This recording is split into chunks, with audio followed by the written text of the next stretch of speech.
Эрдэмтэн мэргэд хүндэт зочид та бүхэндээ энэ өдрийн мэндийг хүргье.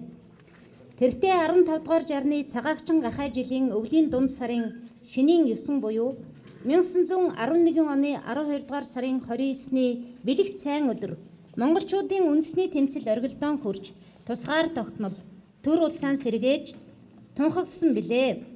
Тэрхүү үндэсний эрх чөлөөний хувьсгал нь монголчуудын түүхэнд шинэ эрен үеийг нээсэн юм а. Энэ бол хүннүү гүрнээс ихтэй хүний ертөнцид баатарлаг түүхээрэн гайхагдсан эзэн Чингис хааны байгуулсан их Монгол улсын гал голомт сэргэж буй түүхэн үйл явдал байлаа. Тэр өдөр монголчууд үндэсний эрх чөлөөний хувьсгалын удирдагч 8 дугаар богд Жавзан дам хотогтыг Монгол улсын эзэн хаанаар өргөмжилж улсын нэрийг Монгол, оны цолыг олноо өргөгдсөн нийслэл хотыг нийслэл хүрээ хэмээн нэрлэж эртний түүхт төр улсаа сэргээн байгуулж тусгаар тогтносон бие даасан улс болсноо дэлхийн нийтэд албан ёсоор сэргээн тунхагласан юм а.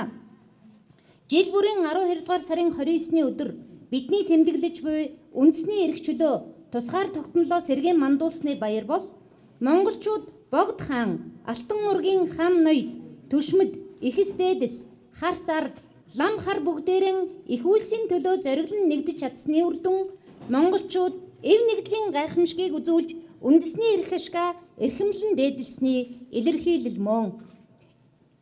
Энэ их түүхэн үйл явдлыг дурсаж үндэсний бааtruудаа эрхэмлэж үеийн үедээ улс үндэсээрэн бахархаж эв нэгдэл үндэсний эрхэм үнэт зүйлсээ дээдэлж байх зорилгоор 1911 оны үндэсний эрх чөлөөний хувьсгалын удирдагч Монгол улсын эзэн хаан 8 дугаар богд Жавзан дам хотогтын Түмэн үлзийг ийсний 150 жилийн ойг улс орон даяар тэмдэглэн өнгөрүүлэх зарилгийг Монгол улсын ерөнхийлөгч Халтмаагийн Батулга гаргасныг өнөөдөр түүхэн ариун дагшин газар Богд хааны ордноос Түмэн олноо сонирдуулж холбогдох байгууллагуудад гардуулан өгч байна.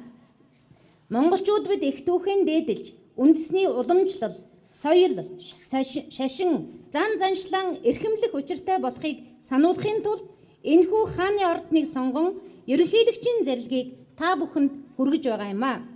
Ойн хүрээнд Богд хааны ордон музейн дэргэд Богд Жавзан дам хотогтын түүхэн гавьяаг мөнхжүүлсэн дурсгалын зохицолбор байгуулах, олон улсын эрдэм шинжилгээний хурал зохион байгуулах, түүхэн кино бүтээх, баримт бичгүүдийн эмхтгэл, гэрэл зураг, түүхийн ховор эд дэлхийн зүйлсийн үзэглэн гаргахыг засгийн газарт зарилгаар чиглэл болгосон байгаа.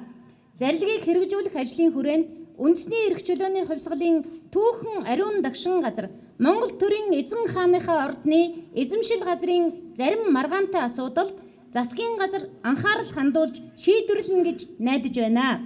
Цагаагчин гахай жилийн үндэсний эрх чөлөөний хувьсгалын удирдагч Богд хааны мэндэлсний 150 жилийн ой тохиож буй 17 дугаар жарны шарагчин гахай жилд Монгол улсад үндэсний эв нэгдэл, шудраг ёс, эх оронч үзэл батчиж Монгол хүн бүр бие эрүүл, ухаан саруул, айл бүр амгалан жаргалантай байх болтугай. Сар шиндээ сайхан шиндлээрэ. Баярлалаа.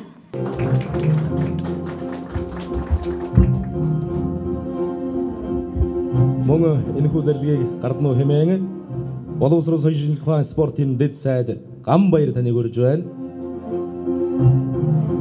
За өнөөдөр энэ сайхан өргөөнд Монголын бурхан шашинтны төв гандан нэгчлийн хэдийн тэргүүн хамб чойж амцгай хүрэлцэн ирлээ. За нийслэлийн засаг дарга бөгөөд Улаанбаатар хотын захирагчийн үргийг төр орлон үүсгэгч Батбаясгаланд зарилгийг гардуулж байна. Монгол улсын шинжлэх ухааны академийн ерөнхийлөгч академич Эрэгдэл архивын ерөнхий газрын дарга Энхбаатар таныг урьж байна.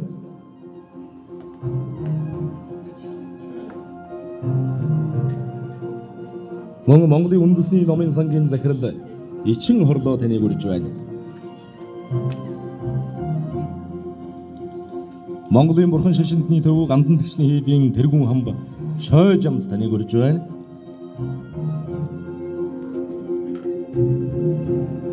Мөн Богд хааны ордон музейн захирал Эрдэнэбаатар таныг